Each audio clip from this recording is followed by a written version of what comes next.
নমস্কার বন্ধুরা, আবারও একবার দক্ষিণ এশিয়ার দুই পরমাণু শক্তিধর দেশ ভারত এবং পাকিস্তানের মধ্যে উত্তেজনা বাড়ছে। সম্প্রতি সীমান্তবর্তী এলাকায় গোলাগুলির ঘটনা এবং সামরিক প্রস্তুতি নিয়ে শুরু হয়েছে নতুন উত্তেজনা। চলুন বিস্তারিত জেনে নিই।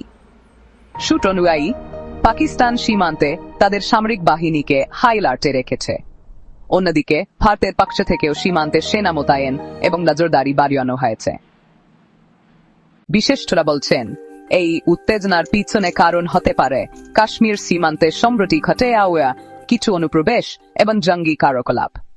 ভারতের প্রতিরক্ষা মন্ত্রী জানিয়েছেন, দেশের নিরাপত্তা নিয়ে কোনো আপোষ করা হবে না।